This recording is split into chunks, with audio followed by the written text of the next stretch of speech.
भी बन सके और हमें उस दिशा में नए दिशा में आगे बढ़ने की आवश्यकता है। दूसरा, लाइब्रेरी पर हर छात्र जरूर अटेंड करे। अपने परंपरागत पाठ्यक्रम के साथ साथ देश और दुनिया में क्या कुछ घटित हो रहा है, अगर इन गतिविधियों का केंद्र बिंदु आप अपने आप को बना सकेंगे, अति उत्तम होगा। आपको आगे अलग अलग प्रतिस्पर्धा में यह सब उपयोगी साबित होगा और इस दिशा में हमें कार्य किए जाने की आवश्यकता है। तीसरा, लाइब्रेरी को डिजिटल बना देना। और मैं तो चाहूंगा कि कोरोना जैसी महामारी को वर्तमान में हम लोगों ने नियंत्रित किया है, लेकिन कब ये पलट करके फिर वापस आ जाए कोई भरोसा नहीं। सतर्कता, सावधानी आवश्यक है। स्मार्ट क्लास और ऑनलाइन क्लास के लिए राज्य सरकार ने, विभाग ने अच्छा काम किया, लेकिन हमें उस दिशा में भी आगे बढ़ने की आवश्यकता है कि कब ऑनलाइन क्लास को फिर चलाने की आवश्यकता पड़ जाए, उस दिशा में भी हमें सोचने की आवश्यकता है। आज गोरखपुर शिक्षा और स्वास्थ्य का एक हब बन रहा है। आदरणीय प्रधानमंत्री जी के अनुकंपा से 2016 में गोरखपुर में एम्स मिला। एम्स का कार्य पूरा हो चुका है। अगले 1 महीने के अंदर आदरणीय प्रधानमंत्री जी के कर कमलों से गोरखपुर के एम्स का उद्घाटन होगा और विश्व स्तरीय स्वास्थ्य की सुविधा गोरखपुर और पूर्वांचल के लोगों को गोरखपुर में ही प्राप्त होगी। फर्टिलाइजर का कारखाना 1990 में बंद हो गया था, लेकिन आज फर्टिलाइजर का कारखाना आप देख रहे होंगे बड़ी सी चिमनी बन चुकी है और फर्टिलाइजर का कारखाना अगले 1 महीने के अंदर बनकर के तैयार हो जाएगा। इसका भी लोकार्पण होगा। भव्य लोकार्पण का कार्यक्रम गोरखपुर के फर्टिलाइजर कारखाने का होगा। किसानों को समय पे खाद मिलेगी और यहाँ के नौजवानों को रोजगार और नौकरी की सुविधा फर्टिलाइजर कारखाने में प्राप्त होगी। गोरखपुर में आयुष विश्वविद्यालय भी बन रहा है।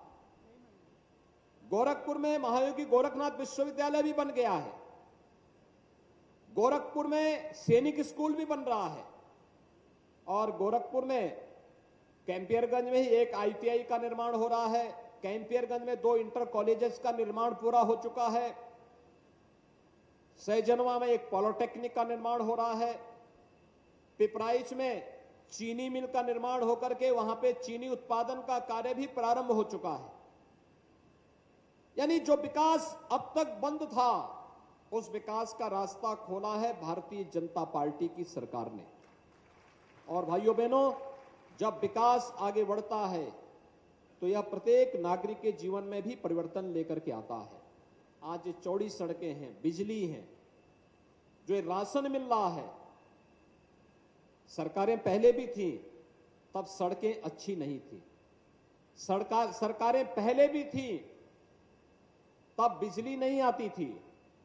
सरकारें पहले भी थी, तब जंगल कोड़िया में महाविद्यालय, ITI और इंटर कॉलेजेस नहीं बन पाए थे। सरकारें पहले भी थी, तब गरीबों को राशन नहीं मिल पाता था। सरकारें पहले भी थी, तब सुरक्षा की गारंटी न बहन बेटियों को थी और न व्यापारियों को थी, न किसी संभ्रांत परिवार को थी। लेकिन भाइयों बहनों, आपने 2014 के बाद बदलते हुए भारत को देखा है। बिना भेदभाव के शासन की योजना, हर गरीब को मिलना। जिसके पास मकान नहीं, उसको आवास की सुविधा। जिसके पास शौचालय नहीं, उसके घर में शौचालय बनाने की व्यवस्था। जिसके पास विद्युत का कनेक्शन नहीं, मुझे याद है आप बढ़नी गांव में बिजली नहीं थी और बढ़नी गांव में बिजली पहुंचाने के लिए मुझे 1998 में 10 लाख रुपए देने पड़े थे। 1 करोड़ की सांसद निधि थी, उसमें 10 लाख रुपए मैंने एक गांव के लिए दिए थे। और आज बिना मांगे हर गांव में बिजली का कार्य हो रहा है। हर गांव में बिजली पहुंचाई जा रही है, पर्याप्त मात्रा में बिजली मिल रही है। पहले धान का क्रय नहीं होता था। यहां पे जंगल कोड़िया में ही प्रधान जी हैं रामचंद्र सिंह जी, इनकी खेतीबाड़ी है और ये खेतीबाड़ी के कार्य से जुड़े हुए हैं।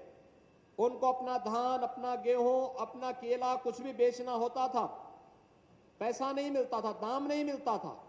और आज क्रय केंद्र जगह जगह लगते हैं और न्यूनतम समर्थन मूल्य पर सभी किसानों की उपज को खरीदने का कार्य भी सरकार कर रही है और पैसा DBT के माध्यम से खाते में, किसान के खाते में देने का कार्य हो रहा है। भाइयों बहनों, ये बदलाव उत्तर प्रदेश है। आज सुरक्षा सबको, पर्व और त्योहार शांतिपूर्ण तरीके से, यानी पर्व और त्योहारों में आप देखते होंगे पहले पर्व और त्योहार आते थे, कर्फ्यू लग जाता था,